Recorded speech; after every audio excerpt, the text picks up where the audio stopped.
Welcome back to another episode of Love Us. Today we have here Sydney, Hi. Mary, Hi. and myself, Atara. And today we're just talking about justice in the Black community. This is definitely a topic that we couldn't put off, just a lot of things that we have seen. So, just to prepare you all, we will be talking about police brutality, reform. We'll be talking about people who have recently passed. We'll also be talking about Black trauma. So, I just want to prepare you for that because these are touchy and emotional topics. So, we are just going to dive right into this. And before we start, I would just like to ask you all, from your point of view, what does law enforcement look like to you in today's time? Today's time. What it should look like or what it looks like currently? Both. What does it look like to you, but what should it look like to you? What it looks like.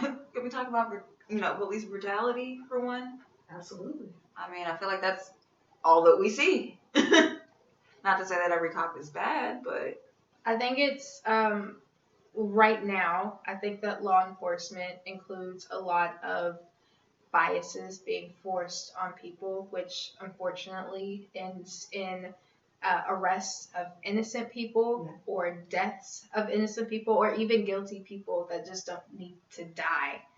Right.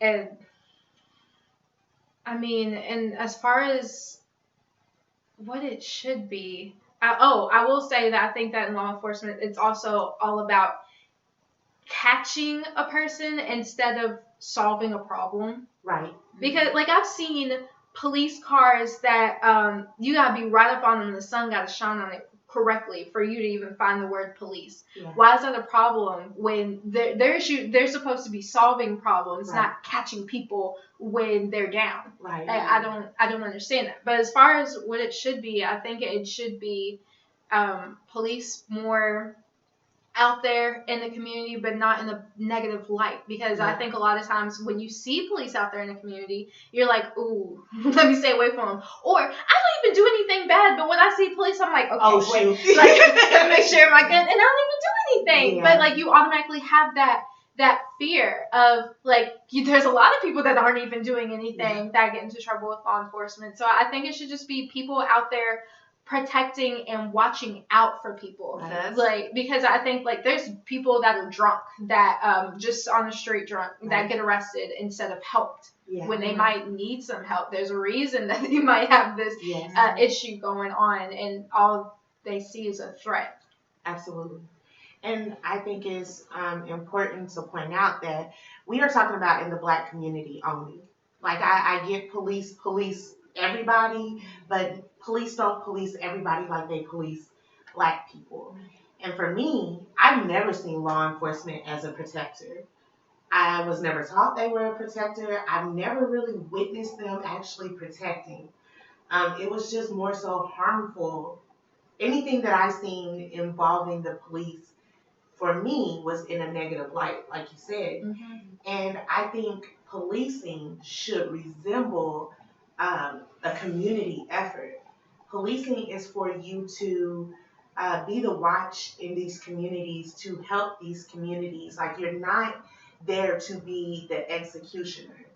And I think a lot of police have taken their power for granted or just been given that power and they just go with it. Mm-hmm. Right? And I think that is with a lot of, I'm not going to say only white policemen, but that is where I see most of that power. Like, I'm over you. Mm-hmm. I'm more important than you. If you talk to me this way, I will kill you or I will harm you. The fact that you said that I'm over you or I'm this, but their job is literally to protect and serve. Right. Well, and that's the crazy thing is that like we talk about it today that their job is to protect and serve, but if you really look at the history of law enforcement, they were originally slave catchers. Exactly. And then like if you go beyond that, when what is the Great Migration? I know some of y'all saw them. During that time, a lot of Black people were moving out west. And even though I know we're in Kentucky right now, but you have to it makes you think about things because like in California and all these different places, they started bringing officers from the South into their districts. And then they started, so of course you have that bias of black people. They're threats. They're super strong. They're, all these things. All Yeah. this fear. I feel like fear, not to cut you off, but I feel like, yes, we as black people inherently have fear of police officers.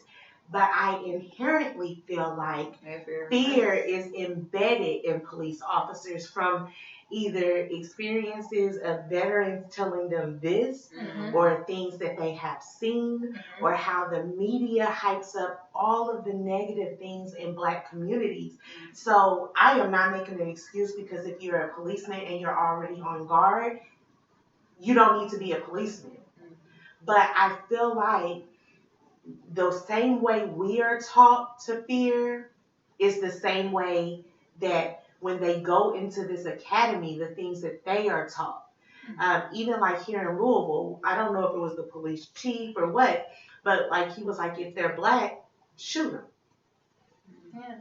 I think that there are a lot of white people that were taught to fear black people in general. So before they become police officers, they already have those thoughts in their heads, those biases of whatever it may be. Once again, going back to them, black people moved into the neighborhood. Our houses are going to be, they're not going to be worth anything. There's that fear.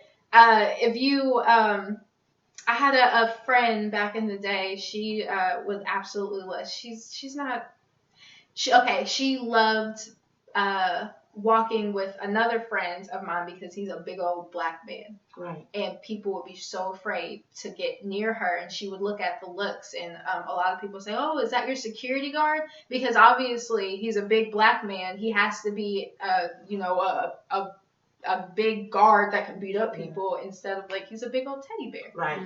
And people, I don't know, and I know like Mary just brought it up, like, talking about police brutality, again, I think that goes hand in hand with what they have learned, some things that they were taught early on. But what is very eye-opening is, for black people, it can be recorded. You can have thousands of people out there. Still get dismissed. And it's still dismissed or justified. And you have statements from white people, whether they know it or not, it can be your friends, and they justify the misuse of power towards black people. I feared for my life. It's the and everybody's like, you know what? Can't judge that. He feared for his life. They're black. Right. I think that is like police brutality. For me, I think it is like over these past few years, I don't know at what point in time, but now it's just more visual because we have cameras. We have people taking pictures, but what does it take for people to be like, okay, this is happening in the black community? I feel like it's gotten to the point where we've almost become, I don't want to say we've become numb to the trauma, but in a way we have, or desensitized, but I think kind of have. That's exactly what it is. And I'm like, I saw a video today, I can't remember the young man's name or whatever, but he was dating a white woman's daughter, and I guess she ever, called the police about, I guess, a domestic violence dispute or something. Yeah, and they came and got him in school and pulled him out of a bathroom stall. Supposedly he had a gun on him. First of all, supposedly. I don't believe it. I don't believe that either. There was video, but at no point did I see the gun. They also, officer was shot in the leg. By this point, from what I read, because I also saw the video, but it was very hard to see with all the cops surrounding them.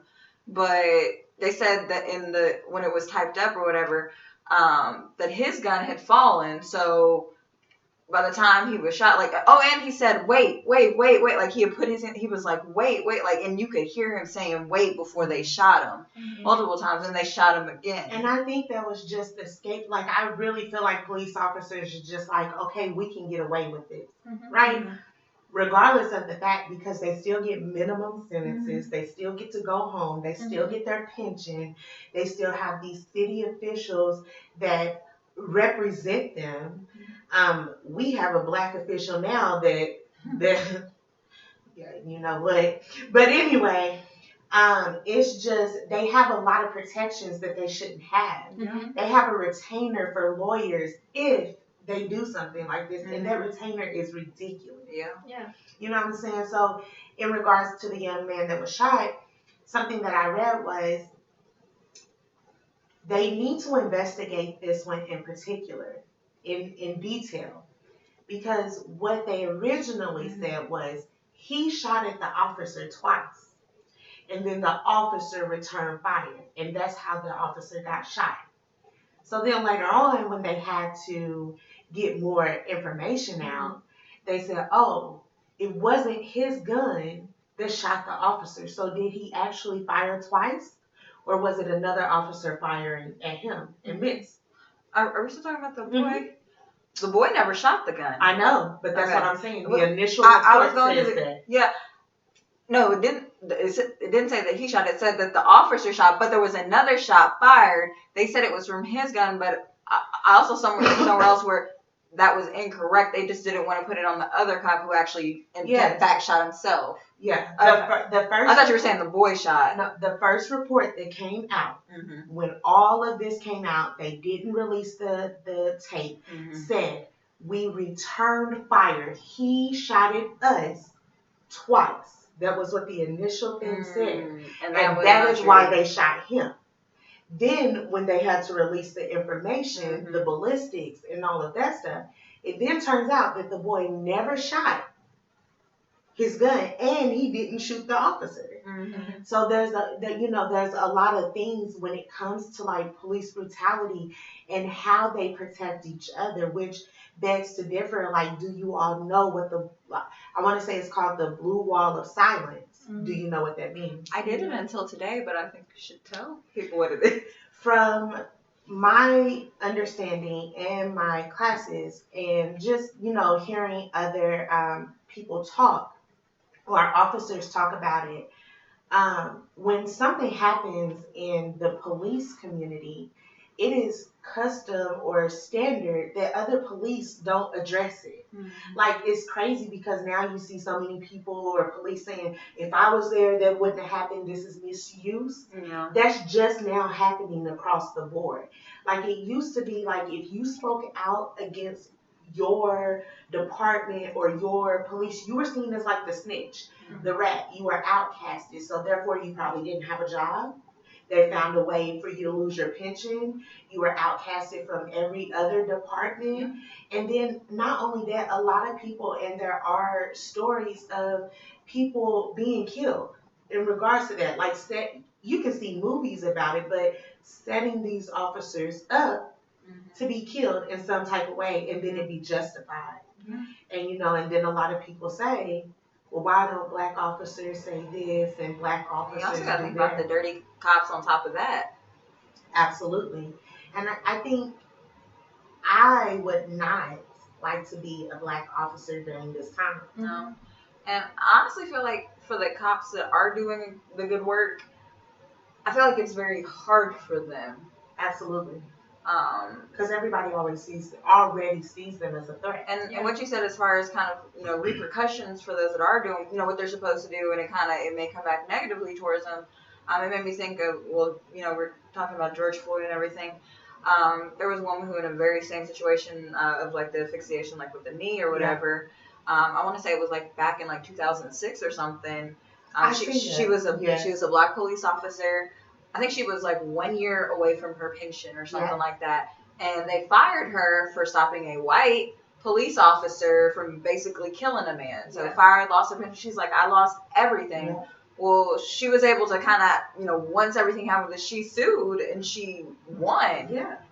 But then who wants to work in a police department like that? And then on top of that, who wants to work with her now? Right. And how hard will they make that? But I mean, I want my pension. I'm like, I feel like at this point, I earned it. I deserved it. Yeah. honestly, I feel like you need to give me a little something to top off for everything, the emotional stress and everything that you caused me on top of that. And then, like, you see these, I personally hate them, but now that we talk about this. Can I go back for just a second? And a part of me wonders, like, do you think it would have even went the same way for her had all this not happened with George Floyd? Would they have even considered it, or be like, oh, well, would it have made as much of an impact if it weren't for us having had the videotape of George Floyd and just how awful that was? I don't think it would have, unless she went publicly about it. Well, it was public then. No, what I'm saying is, I don't think that this would have been as significant for her unless she went on live before a year was up, like right after, and released all this information. Like if this whole situation with George Floyd never happened, I don't think this situation with her being reinstated would have happened, because it wouldn't have been as significant, and that was just something else you could push under the rug or swindle to make it look like, no, our police department doesn't do that. You know what I'm saying? And I really don't know if that was a time when the body cams were like supposed to be on. And can we talk about the body cams or the lack thereof? I mean, when we go back to kind of like responsibility and protect and serve, and how there never seems to be the correct evidence or mistrials because we don't have the evidence. But I'm like, they're required to wear these body cams. How come they're always either conveniently not on it? So I'm just going to say this, and I am not a police officer, not in law enforcement, but understand there's two things, and I could be wrong, but this is just my way of thinking. When you are pulled over and a police officer walks to your door and you feel like something is wrong, number one, you need to make sure that red light is blinking. Can you turn on your body cam, please? That's number one. But on top of that, like, I always think in these situations, I always think, because I have a black brother who is gigantic. Like, you know what I'm saying? He's just bigger than life. His personality, everything. And he's like a teddy bear. But just glancing at him, you wouldn't think that. You know what I'm saying? And so in my mindset, I would hope that any black person that's pulled over and you inherently, before they get to your car, feel like something is not right, automatically call that department. Hit that 911. I know we like to call our mama, our sisters, our everything, but if there's multiple people in that car, somebody needs to call 911, because you can then say, I am being pulled over and I don't feel like this situation is right. This officer is hostile, or whatever you feel. Keep them on the phone. But you legally have a right to request that the sergeant or lieutenant show up. And they can dispatch to that officer, hey, stand down until. You know what I'm saying? But as black people, we're like, dang, we got to stay on the phone with mama. We got to do all of this stuff. You need to have more recording. Well, usually it's not. Usually the call doesn't happen. It's just we gonna record it. Yeah. And I get that. I'm not going saying to live somewhere. Yeah, and so there's proof, so someone actually finds it, and it's not just gone. And as sucky as this is, I watched the episode of Grey's Anatomy, and as sucky as this is, his line was, "Whatever I could do to get back home to Maggie." For black people, that is very relevant. I know we don't like to suck up. I'm not saying do that. We don't like to kiss ass. I'm not saying do that. We want to stay alive another day. Right. So, like, if you got your camera on and this police officer is just badgering you, let me see your license and registration. In my mind, here you go. You good. You can be as mean as you want. I got you on recording. I'm gonna be alive for me to take your ass and your department down. Right. But if I'm dead, I can't tell my story. And so, like, that's what I hope, because we do see huge cases where people say, oh, the body cam wasn't on. Why? And why is that police officer not fired? I think it really needs to be a federal law. Since it's required to have body cameras, it should be a federal law that if you do not have your body camera on, or if it wasn't present, then that's obstruction of evidence. And you should go to prison, not jail. You should have a mandatory prison sentence. Like, because I feel like the more we hold police accountable, is the more they get out of this mentality. Yeah. So let me ask you this just to end up the law enforcement section. Like, what does police reform look like to you? Like, what would be some suggestions for police to be reformed? Honestly, I think they need to clean out. I have a whole list of things. I think that they need to go through probably more psychological evaluations. Yeah. Honestly, I think they should be required to go through more classes because, unfortunately, it is easier for you to become. Well, I mean, granted, they have to do like physical training and stuff like that, but in terms of the amount of time and hours and stuff that it takes, it's easy for you to become a police officer than it is for you to become a barber. Right. And that's insane to me. Mm-hmm. I honestly, like I said, I had a list. Like I really thought about this, and like I know like this is just us talking and venting, but wholeheartedly, I think like every 6 months, every police officer should have to retest on laws and updated laws. If you can't pass with the 95 or higher, you're on desk duty until the next test rolls out.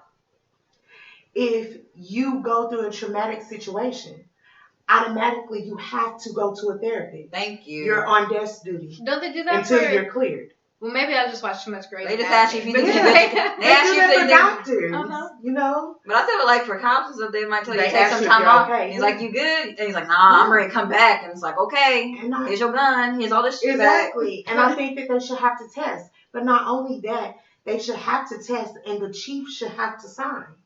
I gave you the test. Both of Because us that holds signed. him accountable too. So Exactly. I vouched for them. I said that they were okay. And then if you abuse your power, knowing that you just tested and your chief said you passed, if you abuse your power, you lose your retirement. I think or there your should be pension. more than tests. I think there should also just be regular trainings. I mean, Absolutely. teachers have to, they have, it's on their contract that Yeah. they have to do a certain amount of hour of training Exactly. each year. So why shouldn't Police do officers. that? Well, and you know what? Especially because I'm like, well, with anything, with teaching, you know, I work for the state. I'm like, you work at the bank. Regardless, laws, technology, things change, things upgrade. So I'm like, as the times change, You need to be you aware. have to be able to change and you have to be updated on what the hell is going on. So it would only make sense that they would need to be trained on what's going on, or heck, even to have like a sensitivity training, Exactly. like what they did. What was it last year with that Starbucks incident? Oh, It was like, I think it was like it was just two black guys or something. I don't remember exactly what happened, but it was a very like racist, hostile kind of like situation. And then following, I think, you know, they fired those employees, but then Starbucks, I think, nationwide, they required sensitivity training for all of their employees. Yeah. And I think, you know, for police reform, there's so many things that we could do, but I feel like police aren't open to hearing ideas. And I think our government, because it was built on the backs of minorities, I think our government doesn't care enough about us to say, okay, we need to reform these situations. Yeah. They only want to reform after the police department has royally effed up. Yeah. And To pacify people. honestly, and then it's still not enough. It's just a little bit to, here, we'll give you this. Yeah. But honestly, and I've heard people say, well, police have done this to white people too. And then the response is, shouldn't you be mad? But Right, I But pause, I'm tired of white people trying to tell me how I feel. especially And in thinking that police they understand my experience. like just for example, at my job, they definitely, one thing I'm very thankful for is they definitely discuss the issues within, you know, Black people and just things like that or whatever. But on top of that, I remember having a discussion and we were actually talking about George Floyd. And this woman says, well, I mean, and she wasn't being malicious. She was like, this is a very good topic for us to talk about. She was like, because, you know, this is just something that could happen to anybody. Pause. It could happen, but it does not happen to anybody. I'm going to correct you right then. As you should. Yeah. Because I feel like we, as Black people, don't know how to stay on the topic of Black people. We always get a leeway out, and everybody always wants us to fight their battles. but then we're still stuck here. Yeah, and my point about that is, if there were more videos that were surfaced on the news of, you know, people just dying because those values, like the lives don't really matter. We just watched Micaiah Bryant on camera. We watched George Floyd on camera. Just if that was a normal thing for white people as well, then I feel like there would be a lot more changes than there are right now. Absolutely. A lot more sense of urgency, I'll say that. So since we brought up, there's two people, I mean, there are way more people who have passed away. Eric Gardner, Sandra Bland, Philando, is it Castile? I want to get their names right. Yeah. And yeah, this has been a tough week. Yeah, you know, just I saw that video today and it just was like, oh gosh. I refuse to watch the video. I didn't know it was mental. So let's get to that part before we get to them. Okay. Right? Black trauma. Black people, realize y'all don't have to watch these videos. No. Ever. These videos ain't made for us. And I don't look for them. Black people, stop sharing these videos. I understand that the more these videos get out is the more coverage that we have. But if you are not a person that is in the mental capacity to watch these, don't. It is so traumatic. I can't even watch movies. Like, I stopped watching Orange is the New Black when Poussey died. Because it triggered something, right? So I just think, like, our trauma is so detrimental and people cannot grasp how we feel. So it's more so let us push it away. And Black people, like, it's okay to correct people. Right? Because we don't. So, I mean, like you said, you don't watch the videos. No. And I think what it was like I was reading, it was kind of like it had like a screenshot of kind of like the actual, from the news page, it was just like a screenshot of kind of like the headline and just like a little snippet of, you know, what had happened. So I was reading it and I was reading the comment and I happened to swipe over. You know, it didn't warn me. It was nothing. And it was just like, oh, this is the video. And I'm like, it showed him getting shot. Yeah. I'm like, this is, I mean, he was a high schooler. I'm like 16 years, something like that. In a high school bathroom. Yeah. Like, I remember, it wasn't the first video, but I was not actively looking for a video, and I seen a video of Philando on accident, and that, like, tore me up. And I want to say I seen, was it his girlfriend and his child? I know his girlfriend was there. I don't know.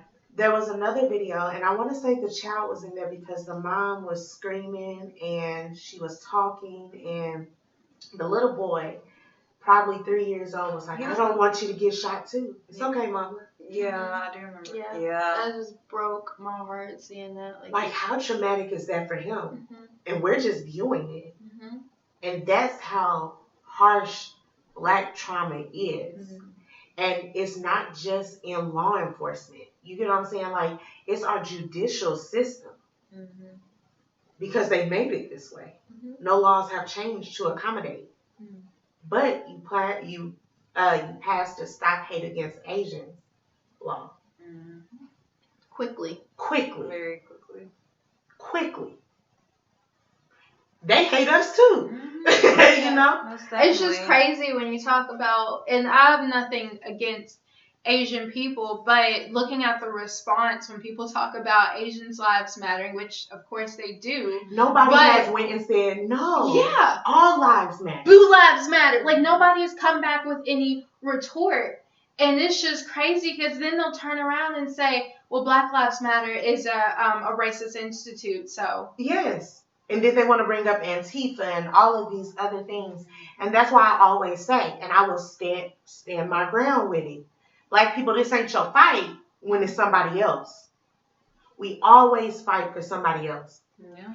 And ain't nobody else fighting for us, it seems like. They fight a little bit. They talk here and there. Enough so they can still be our friend. They can.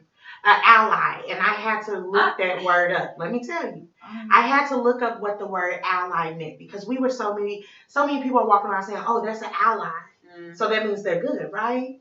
But definition-wise, an ally is only to look good. It is only to present that I am with you. An ally is not actually somebody who is on your side. So like Russia. It is not actually. It's just the what is it? The interpretation and the viewpoint that these people stand with me, although they don't stand with me. It's only for them to gain something. Their thoughts they may tell you their thoughts stand with you. Yeah. But they don't, or their actions don't. Yeah.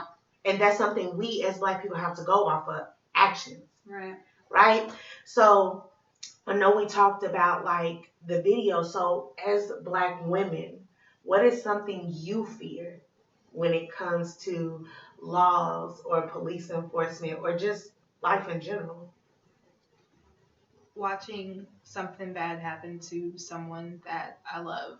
Because, I mean, when I see these videos, of course, their lives matter too. But, you know, I see my dad, I see my brother, I see my cousins, I see just I see you all. I just see people that I love. And, you know, if you're put in jail for something that you didn't do, but they saw that a Black woman did it or a Black man did it, and you're just put in jail, and then you have to spend thousands upon thousands upon thousands of dollars to even get out of jail, and then it's still on your record, so you can't get a job, so you have to suffer for the rest of your life.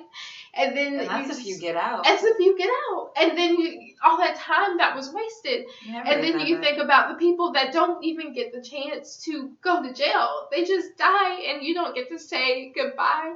They didn't get to live their lives. Yeah. It's just cut short. Yeah. And you know. I think I fear all those things, but then I also fear just with the climate of everything going on. Like they just passed. Was it Carolina? What state was it where they passed that law for women, for the rape laws? Oh, it was it North Carolina? I think it was one of the Carolinas, but yeah, basically, if you had started in the sexual activity, at no point could you take your consent back. Yeah. And I think, just to clarify, I am not 100% sure, but I did go back and read. They are actually trying to get that law changed. It's already in place. Mm-hmm. So now they're trying to go back and fight to reverse that law. Mm-hmm. That is already a law there. Okay. Well, I thought it got passed, if I'm not mistaken. No, yeah, but it's been passed. That's what I'm saying. Got you. Already been a law. But regardless, I'm like, there's always, I mean, in terms of that, in terms of, you know, telling us what we can and can't do with our bodies, in terms of, you know, abortion. You know, I think at the end of the day, a man should never be able to tell you, a woman, what they can do with their body. Mm-hmm. So, you know, as a Black woman in America, you know, you've got all these things going on with police and, you know, just trauma and prejudice, everything. But then, you know, you also have fear as a woman. Matter of fact, hold on, what is today? Is it tomorrow? Is tomorrow the day that they said is going to be National Rape Day, actually? Yeah, that's what I heard. Yeah, so if you're watching this, and, you know, tomorrow, Saturday the 24th, apparently a lot of white men have said that they're going to get together, and, yeah, unfortunately so. They said they're going to do it? Yeah, like, that's that they're telling, like, women, like, I've seen police officers, like, make videos, like, you know, if you can, stay in, be, you know, hyper vigilant if you are out, or, you know, don't be out alone. But it's specifically. So where are you at, too, as a police officer? And granted, let me back up a little bit. I mean, you can't save everybody. Exactly. It's not enough of them to save all of us. But don't only focus on to save white women. Right. And I think, just to go back to the question, for me, I am more in line with Sid. I think the things that I fear most is saying goodbye for the last time. Mm-hmm. And I don't necessarily, and I should be, but I don't necessarily fear for me, right? I fear for every Black man in my life. Facts. Every single one. I genuinely hate to see my boyfriend leave out the house. Yeah. I hate that my brother has to work. and work around people who don't predominantly look like him. It's just a lot of things that I fear or I go to sleep and constantly worry about. It's things that I dream about. And it's one thing to see it happening, actively happening to somebody else. But when it knocks on your doorstep, it's a whole different thing. I can't imagine, something happening. I don't have a child yet, but I can't imagine, my child being killed mercilessly. Listen, one of the things that we had discussed was retaliation. No cousin, godchild, or nothing of mine. I promise you, I would give up my life in a minute to go on a rampage. You cannot justify it. It's so many kids. I just seen where a 7-year-old little girl was shot by a police officer. Just seen it today. And people wonder why we are so mad and we're so angry. We deserve to have that title. We're pissed. We deserve to be all of that. I deserve to be the angry black woman. And you can kiss my ass if you don't like it. They deserve to be the angry black men. You should see them as a threat. But we shouldn't be killed for it. Shouldn't. Yeah, there are plenty of threats that aren't black that aren't killed for it. There's been plenty of mass shootings, but how many, unless it was they killed themselves, how many of those people that did those mass shootings were killed? They're always escalated. And I think they're always saved. They always make it to their trial. Every single time. And I think one thing that really stuck out with me, and I'm not saying that we shouldn't do it, but we have to get out of the mindset of comparing us to them. It's not comparable. They already have everything that's for them. So for us, when we go in and we say, oh, well, she was killed, but he wasn't, doesn't matter. They were already on a higher level in everybody else's eyes. So now we have to see, how can we not be killed? How can we not compare to these other people? What do we have in the black community to compare? Right? And so for me, I think that even though we fear, we have to be smarter. We have to be accountable for something. But we got to take responsibility in our actions, because at the end of the day, the goal is to get home. The goal is for you to go home. Cry about it later. Get home to the people that love you. And then kick ass after. Come back with an army like old dude did that was trying to get kicked out of his own neighborhood. I'm saying. The marching band. That was great. That was so funny. I loved it. But I know one thing that we discussed. Black people suffer from PTSD. There's a lot of things that go on in our communities that, a lot of alcohol, a lot of drug abuse, and I think with black trauma, black people stop making jokes out of everything. Everything's not funny. I'm sorry. I know we need to have that comic relief, but sometimes dead. Because when you make a joke out of us, they didn't have a way to joke about us. And we make a joke out of almost anything and everything that happens to us. I can't speak for everybody, but I think that a lot of times these jokes are made, and not necessarily to make fun of ourselves, but it's to ease it. Well, not even to ease it. I kind of feel like it comes from a little bit of hopelessness. Like, let's make this joke because what are we going to change? Yeah. And a coping mechanism. If it's funny, I can get through it. But ain't nothing funny. It's not. And the black people, I think the black people that do make these jokes, they know that they're not funny. But it's just... I saw a cop today, a video that got released about a cop, and there was a guy recording. It was a black guy recording. And I guess the black cop was like, stop recording or whatever. And he was like, well, what are you going to do about it? Are you going to shoot me? And the cop goes, well, are you going to, or no, he said, are you going to shoot me like Micaiah Bryant? Because I think it was the same department. And he was like, well, are you going to stab me like her? And I'm just like, how can you even? Right, that's not even a comeback. Like, are you serious? And somebody just died.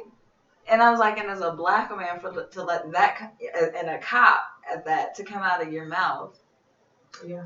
From the same department, I'm just like, And that's Even the- it can't even feel safe with a black cop in so my city. let's talk about George Floyd and Micaiah Bryant.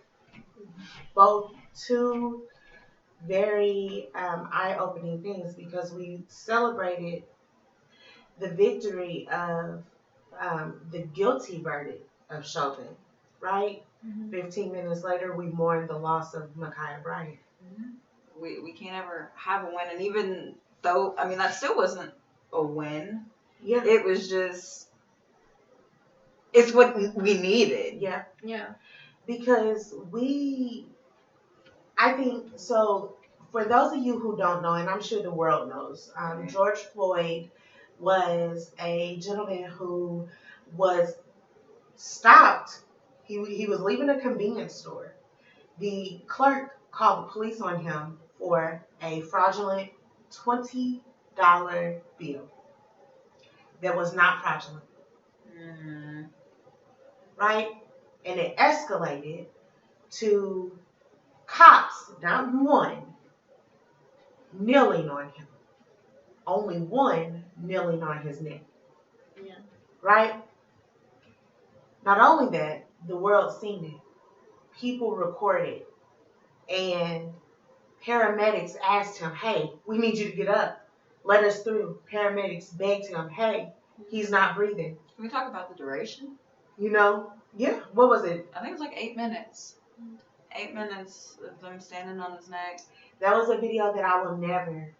I couldn't watch it. I will never watch that video. I couldn't even watch the trial because they unexpectedly showed the video in certain parts. His very last I had minute. to keep up through, just the kind of social media sort of posts, or like I have the news updates, but I'm like, I haven't been watching the actual news or I keep up reading, but in terms of visually, like I don't look for it. Yeah, and I never will. That's something that is a very touching subject. So yes, this man's life was taken, and it took a year, if I'm not correct. Over a year before the decision was made. It took a year for them to even go back and address this situation. And when I tell you the video, it was something we didn't even need a trial for. Never needed a trial. They tried to justify it by saying he was on drugs. The drugs didn't kill him. The knee did, because most people can't even stay underwater for 2 minutes. Right. And including in the video, it's not like he collapsed beforehand. He was taken down. Mm-hmm. Here's the thing, going back to police brutality, he was handcuffed. There was no need. He was handcuffed before he even hit the ground. Mm-hmm. What I want to know is, it was him, and there were other officers kneeling on his body. And then other officers watching him from the... And watching. Mm-hmm. What's going to happen to them? Mm-hmm. Put them all into the prison. Mm-hmm. I hope you send them to Rikers. Mm-hmm. The worst prison in America, I hope they go. I want them to go to a haunted prison with a bunch of black but here's the thing. They're going to, even though Chauvin was guilty, right? Mm-hmm. There's going to be a minimum sentence. I want to say someone said it was 12.5 years for all three, right? But some of these combined? But some of these hold maximum sentences, like one is 40 years, one is 25 years, one is something else. But because he is a police officer, they expect him to get the minimum, right? Mm-hmm. Even with that, he gets to go into protection. He doesn't go into general population. Mm-hmm. And most people are going to say, well, he'll get killed. Well, he killed somebody else. My point is, I never want a life taken. Mm-hmm. But to so casually disregard ours, it can't go on anymore. And like George Floyd's daughter said, my daddy changed the world. He did. He really did. I wish it didn't have to be like that. Absolutely. Mm-hmm. It's a horrible way that you have to be that building block to change things, right? Mm-hmm. And so, like with him, for me, the verdict of guilty, cool. Not a celebration. It should have happened. Yeah. What are we celebrating? I imagine it must be really hard for George Floyd's brother because he wears his face. Yeah.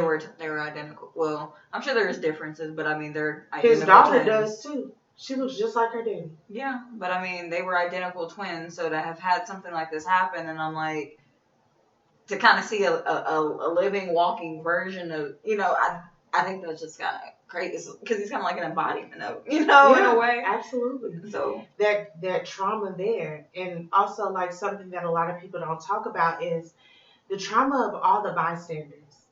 Yeah. The like trauma for instance, the of girl who recorded the video of George Floyd. Something that I will never get, and I'm not saying what I would have did or should have did or anything like that, because you never know what you would do in the situation.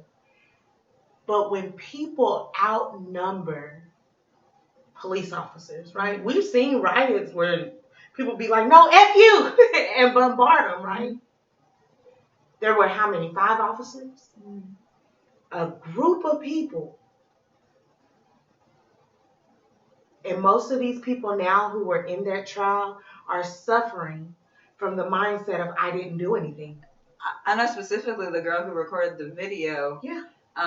She's actually gotten like backlash. And, I don't want to say, well, for her, in a way it was a relief, but yeah, it's not a relief. It's not. Situation, these people but see this every day in their mind. right. But she's been getting backlash, over the course of everything, and she's felt like I should have done more because you've got police officers telling you, turn the camera off, but you didn't listen, and you're the reason that we were able to have the evidence to kind of move the trial the way it went.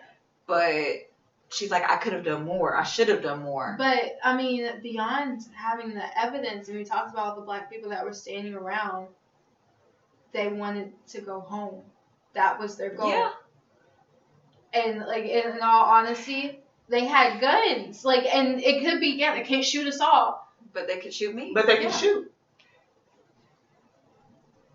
Y'all, I don't know, like, how to say this, because I would love to think that I wouldn't be one of those people that said I should have did more. I would love to think that.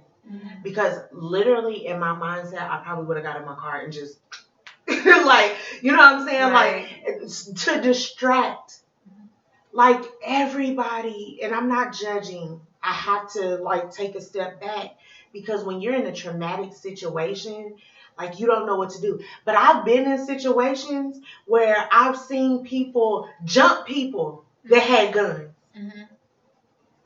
I've seen people not outnumber the people that had guns and still jump them. Mm-hmm. In my mindset, I hope that I can be the person that if I'm ever put in that situation, I'm going to have to risk it all. Because too many people were there.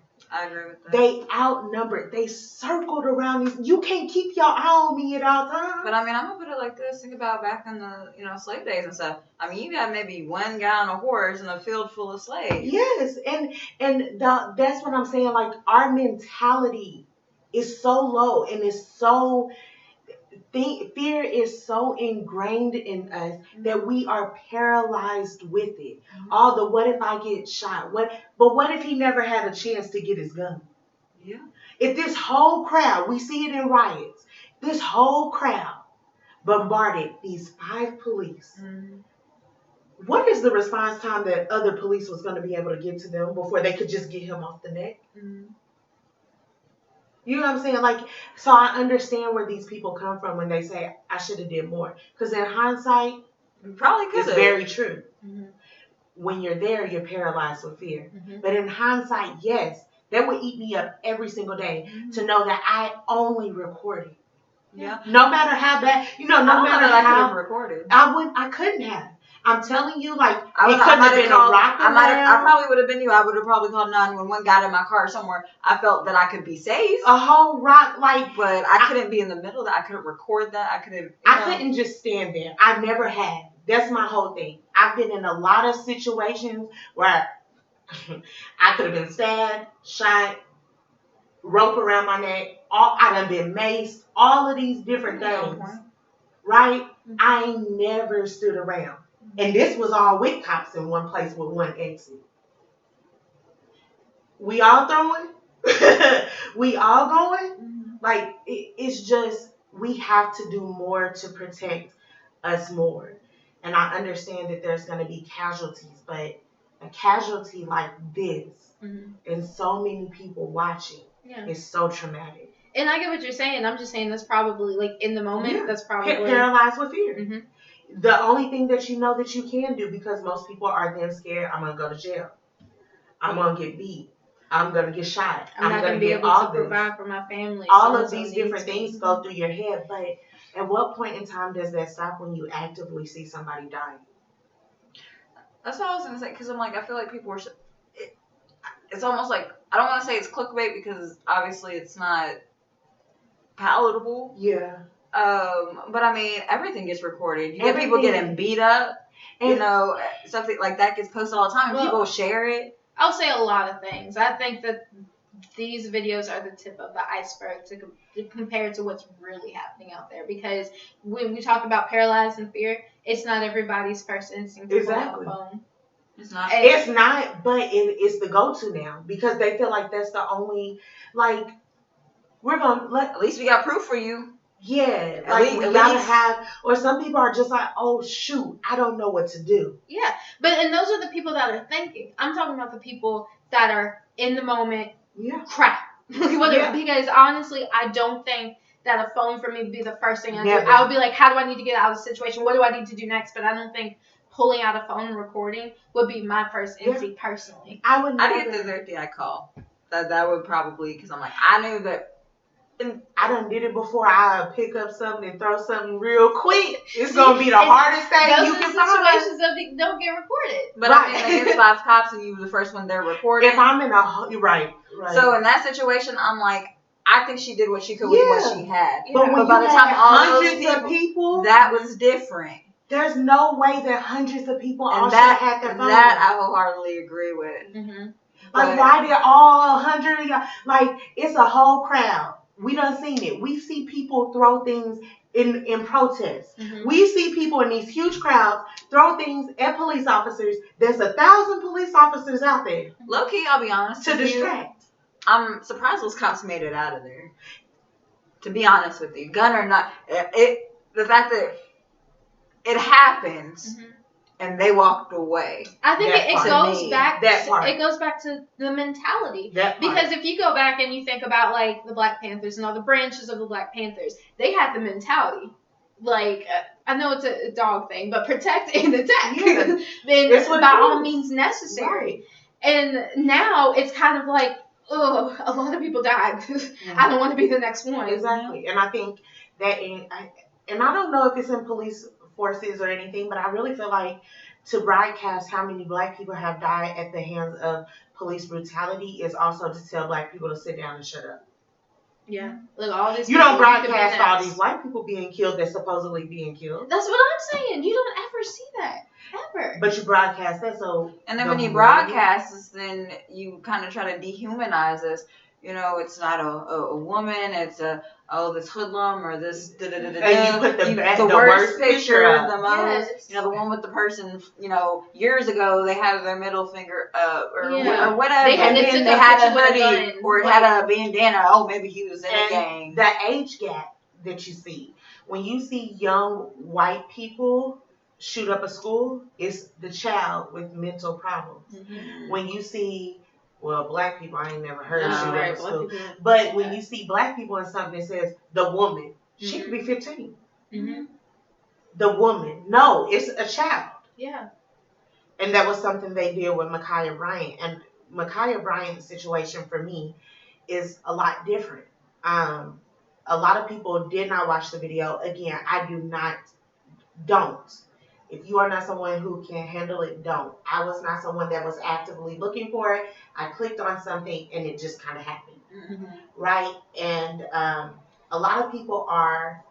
It's a lot of he say, she say because, like Atara has said, a lot of people aren't watching the video. So they're just going back and forth. And so I personally didn't know the whole time. I'm like, well, just give it to me. You watch the video. That's not something I wanted to put myself through. I've got, you know, tidbits here and there. I knew. And with Micaiah, they're black people. I'm just going to say it like this because I addressed it on my personal Facebook. You can have a difference of opinion and you still be both correct and respectful, right? You can have a difference of opinion and you still both be right on target. You see things differently if you actively see them. If you are speaking from a place where you're going off of he say, she say, versus seeing something, you really don't have the right to condemn nor talk bad on anybody. The first thing black people like to do is say, oh, you're a white devil advocate, you're all of this other things. No. But I can guarantee you didn't watch the video. Yeah. And I mean, so for the stance that I had gotten from what I had gotten from the video, The tidbits. The tidbits, because I did not watch the video, was that, you know, Micaiah, she had called asking for help from the police department. The police department showed up. You know, the description she had given was, you know, they're trying to get me with a knife. Well, at the time that they showed up, she had a knife. And she was trying to stab another girl, so they shot at her and she died. Now, in my mind, granted, I didn't see the video, but I'm like, well, if, you know, they were able to see all that shit, I'm like, could they not have shot her somewhere that wasn't going to be fatal? You know what I'm saying? Did it have, you know, could it have been somewhere else? But based on, you know, what I've gotten from her and her having watched the video, you know, she was like, he was too far away. There was no way. So here's my output, right? Never justifying the life of a lost life at all, especially a black child, a black parent, a black anybody. You know, I never justify that. But at some point in time, we do have to be responsible and accountable for some things. She was a child, but address the adults that were there. There were a lot of adults there, and and they were egging it on, weren't they? Here's the thing. For her, just for people who don't know or did not see, and I don't want to go into great detail because it is still something that is ongoing and a lot of people feel like very strongly about. Micaiah Bryant is a 16-year-old child that called the police to tell them that there were girls at her house that were trying to stab her and jump her or fight her or however you want to put that, right? I'm going to back up a little bit. When you go to the dispatch section of it and you see how it is read, it only says what was given to the police. There is a person, assault, who is trying to stab. You know what I'm saying? Like, you're actively already looking for someone who is trying to stab someone, right? So, pull up to the scene, and there's a girl by a car. She's standing. There is another young woman, right? They're all children at this point, and they're all children. And the police officer. And I'm going to say from what I interpret because a lot of people interpret it a different way, right? So from what I interpret, the police officer gets out of the car. He sees her lunge at one girl with the knife, full force, made contact. Girl probably would have bled out, something like that, right? So he yells, stop, get down, put it down, all these other things, right? Parents are out there. I didn't hear a parent say stop, don't, whatever, right? What were they doing prior to? Okay? So then, not only that, she turns, and this girl who is just standing there, she tries to stab her. I want to say not once, but twice, the second one being closer to the neck. When her arm went up in the air to do that, the police officer shot her not once, but 4 times. Okay? Not justifying that at all. But realistically, there are 3 things that, in my mind, should have happened. Okay? All those adults, where's that accountability? Right. Number one, things that we have to look at as well in the community. She made the call. Like, she went back into the house and made the call. Mm-hmm. If you were in danger, you were in danger. Mm-hmm. Why not stay in Mm-hmm. the house until the police got there? Right. We already know the police don't care about our lives, right? So accountability. Why didn't your mother Right.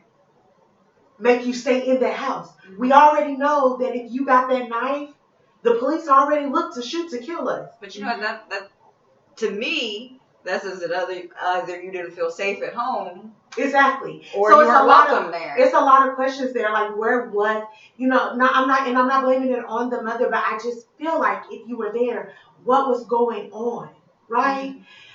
So he pulls up and he sees this and he shoots. You can hear a man saying, now on video, there is also another man kicking the woman. Adults, Mm-hmm. right? I don't know what that story is or whatever, but you can hear this man actively say, "That's a child," and he was like, "She was about to stab her." Black people automatically said this is a race thing. If she were white, she would have been able to be taken into custody. But what we didn't say is this was a life or death thing too. If he hadn't have done anything and just said, "Hey, drop the knife," and she had to stab the girl in the neck, then what would we have said? And granted, I get that, and I know you said you weren't justifying the 4 shots, but at the end of the day, oh no, I mean it's a knife. You bring a knife to a gunfight, like the gun gonna win. We get it. 1 shot could have done it. Honestly, I feel like, granted, I one get shot could have. I'm like, that's not what they're saying. That's what I'm saying. Black people are confused in general. Black people are saying, "Oh, it's a race thing. That's why he shot her," right? But then you go and you read these comments. All the black people that I seen that said, "Oh, it was a race thing," they then go and say, "Well, he shot her 4 times." That's an excessive force thing, not a race thing. That's an excessive force thing, right? But once again, look at the weapon of choice. It doesn't matter. It's a deadly weapon. I I can get it's a easily deadly kill weapon. you with a knife. You can, but I guarantee you that 1 shot is probably right. But who's to say that? There are all videos of a lot of people. There's a video of a man gets shot in the head and he still gets up and stabs the police in the leg. Okay, but I'm like, But you know what I'm saying? But there was Like, no sort of shot. Okay, they're she's not stopping. trained to do that. We're talking about police training, and I'm not making a justification. But when you talk about police reform, this is something you can ask any police officer. They're trained. If it is something that's gonna kill somebody else, 3 shots off top. Well, then that was 4. 3 An shots. extra shot just in case. Right, but here's the thing, though. What are we arguing? Are we arguing excessive force with 4 shots? Yeah. Or are we saying she only got shot because she was black? Because that is I'm what saying excessive force. Right. Okay, and that's fine. Yeah. I get that. But most black people are saying it's a race thing. She got shot, and then try to tie it in with excessive force. But then when you read their comments, it says, "Well, he only could have shot her once." Let me ask you this: when you say this, if he had shot her once and she had still lost her life, would it have been any less detrimental? Would it have meant any less? No, but I think there would have been justified. I don't want to say justified, but I think it would have been an action that would have been acceptable. I think so too. So I'm not disagreeing. I'll put it like that, but at 4, it's just like, okay, well, this is okay. I'm not gonna say it's okay. That's the wrong word. But it's just like this is acceptable, but this was way too far. This was you doing your job. You did too much. You need to get looked at. And I'm going to be completely honest, just outside of Micaiah Bryant, because that's such a touchy subject, because so many people are on so many different levels and you don't know your emotions with it yet. And 3 minutes doesn't show you everything in its entirety. We still don't have the full story. Right. From my understanding, her sister just dropped a video about what really happened, right? Her mother said, she was a beautiful girl. We should remember her as such. Where was all of this? It was so many adults out there, there were adults. I'm not going to say so many. There were adults present. At what point in time did you say, let me snatch my daughter? Mm-hmm. You're not finna jump her. Mm-hmm. My mama would have killed me for trying to jump somebody. Dog, my mama would have been right there with me. Right. My mama would have been like, whose daughter? Who we fighting? Whose No, daughter? okay, I will take that back. If I am the The attacker? Yeah, my mama would have killed me. snatched me up. Yeah, who you think you Oh, are? definitely. Now, if I was being attacked, then my mama would have called her Oh, sisters. Like, it would have been a war. But what I'm Definitely. saying is, like, where is that? Like, I'm not seeing not one Black person say, where What's were the these protection? adults? Where was the protection? At what point in That's why I time said when the does phones this came out. child have to call the police when all these adults are here? Like I said, to me, it felt like a World Star moment. Yeah, like, exactly. That's like, what I mean when I say I feel like everything's so desensitized and where everyone always has a phone out for every single moment. And it is my sincere hope, because I don't know, that it wasn't like the adults egging this on. You know what I'm saying? Because that's a whole different thing in the Black community that we have to deal with Right. as well. And so, like, just with her, I implore people to just be open-minded when your friends and family are talking about things, and just making sure that we keep each other close and love on each other, because these are all sensitive and traumatic topics, and these are all things that we have to openly be able to talk about, right? So I hope you all were able to enjoy this show, and definitely leave comments as well. There's a lot of things that we didn't get to discuss tonight, but we'll probably discuss more as more things come out. But one thing that I am going to strive to do is kind of be more cognizant of things that are going on, and be more purposeful in our show so we can address those. So is there anything that you all would like to finish with saying? I would just like to say, make sure that you tell everybody that you love that you Boom. love That's them. exactly what. Love us. Love us. Love us. Love us. Love Like, us. it's the whole Cause I done needed a hug all week, y'all. Oh. I'm a hugger. But no, but for real, y'all, love y'all people. Love on them. I don't know. Keep your people safe. Protect your babies. Protect those around you. Because I tell you, they mean the world, and it's too late to show them once they're gone. So, with that being said, we love you guys and love us. Take care of yourselves.